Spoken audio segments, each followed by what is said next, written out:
अब मॉन्कीपॉक्स वायरस है क्या? मॉन्कीपॉक्स आप लोगों ने पहले ज़माने में एक चीचक की बीमारी का नाम सुना होगा जो कि स्मॉल पॉक्स के नाम से जानी जाती थी। स्टार्टिंग में हल्का सा बुखार, थोड़ा सा गले में खराश, फिर उसके बाद आपकी बॉडी पे एक रैश सी निकलना। तो इसमें इलाज के लिए अगर बात की जाए तो अभी तक एज सच कोई एग्जैक्ट इलाज इसका मौजूद नहीं। ये रिपोर्ट किया जा रहा है कि जो बहुत सी वैक्सीन्स कोरोना के लिए यूज़ की गई हैं वो इसके अगेंस्ट भी इफेक्टिव साबित। अस्सलाम वालेकुम नाज़रीन, कासिम अलीशा फाउंडेशन के प्लेटफॉर्म से मैं हूँ डॉक्टर ज़ारा किरण। आज हम एक बहुत इंपॉर्टेंट टॉपिक के बारे में बात करने जा रहे हैं जिसका पूरी दुनिया में आजकल बहुत चर्चा हो रहा है, ख़ास तौर पर पाकिस्तान में, जो कि है मॉन्कीपॉक्स वायरस। दुनिया में तो इसके केसेस रिपोर्ट किए गए हैं। मसलन इसका अगर मैं आपको थोड़ी सी इसकी हिस्ट्री के बारे में बताना शुरू करूं तो ये है कि ये कोई आज का वायरस नहीं है, ये भी बहुत पहले से ही वायरस चलता आ रहा है। दोबारा से ये एक्टिव हुआ है।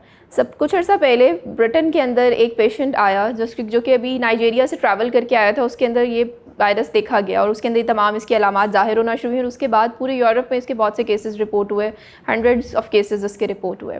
कुछ अरसे से हमारे मुल्क में भी अफवाहें चल रही हैं कि पाकिस्तान में मॉन्कीपॉक्स वायरस पहुंच चुका है और कोरोना की वबा के बाद अब ये एक नई वबा है जो कि हमारे मुल्क में चलने वाली है।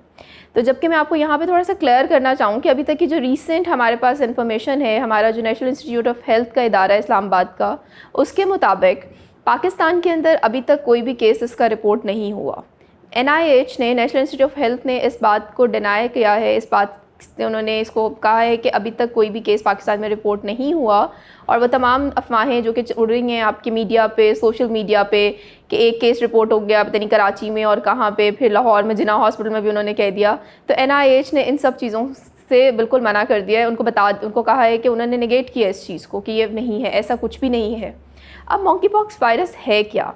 मॉन्कीपॉक्स आप लोगों ने पहले ज़माने में एक चीचक की बीमारी का नाम सुना होगा जो कि स्मॉल पॉक्स के नाम से जानी जाती थी। बिल्कुल ये उसी तरह की एक बीमारी है जो कि जब शुरू होती है तो स्टार्टिंग में हल्का सा बुखार, थोड़ा सा गले में खराश, फिर उसके बाद आपकी बॉडी पे एक रैश सी निकलना स्टार्ट होती है, यानी कि दाने निकलना शुरू होते हैं। वो दाने फिर रेड होते हैं, उनमें पानी पड़ता है इस तरह से और वो फिर आपके पूरे जिस्म पे फैलना शुरू होते हैं। तो अगर हम ये बात करें इससे पहले कि मैं आपको ये बताऊं कि इसका इलाज क्या है, तो मैं आपको ये बता दूं कि लाइक इसका जो एक टाइम पीरियड है 24 से 72 आवर्स का है, जिसके बाद ये फिर एक से दूसरे के अंदर मुंतकिल होने के चांसेस इस टाइम फ्रेम के अंदर होते हैं। उसके बाद फिर ये आहिस्ता आहिस्ता ठीक होने की तरफ जाता है, या अगर आप इसको ना देखें, इसके प्रॉपर इसको सिम्प्टोमेटिक ट्रीटमेंट ना दी जाए तो फिर ये वर्स होना शुरू हो जाता है। तो इसमें इलाज के लिए अगर बात की जाए तो अभी तक एज सच कोई एग्जैक्ट इलाज इसका मौजूद नहीं है, लेकिन जो ये रिपोर्ट किया जा रहा है कि जो बहुत सी वैक्सीन्स कोरोना के लिए यूज़ की गई हैं वो इसके अगेंस्ट भी इफेक्टिव साबित हो रही हैं।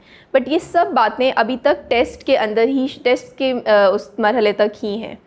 तो बचा जा सकता है, बचा इस तरह से जा सकता है कि ऐसे पेशेंट्स के साथ कांटेक्ट को कम किया जाए जिनको ये आपका मॉन्कीपॉक्स की अलामात ज़ाहिर हो रही हैं, उनके साथ मिलने जुलने से, उनसे जो जुड़ी हुई उनके यूज़ की हुई जो चीज़ें हैं, कपड़े वगैरह हैं, उनको प्रॉपर्ली डिसइंफेक्ट किया जाए। उनके जो बेड शीट्स हैं, जो टॉवल्स वो यूज़ कर रहे हैं, उसको डिसइंफेक्ट किया जाए। तो इसी तरह से अगर वो खांस रहे हैं कुछ भी तो मास्क का इस्तेमाल कर ले तो ज़्यादा बेहतर है, क्योंकि ये भी कहा जाता है, बहुत सी रिपोर्ट्स ऐसी भी आई हैं और बहुत सी रिसर्चेस में ये बात भी साबित हुई है कि इसके भी जो वायरस के ड्रॉपलेट्स के अंदर जो आपके एयर में ड्रॉपलेट्स रह जाते हैं उससे भी दूसरे लोगों में ट्रांसमिट हो सकता है। तो ये तमाम एहतियाती तदाबीर का अगर हम ख्याल रखेंगे तो हम इस मॉन्कीपॉक्स जैसे वायरस से भी निजात हासिल कर सकते हैं, इससे हम बच सकते हैं और हमारे मुल्क में फिर इसका फैलाव नहीं होगा। बहुत शुक्रिया।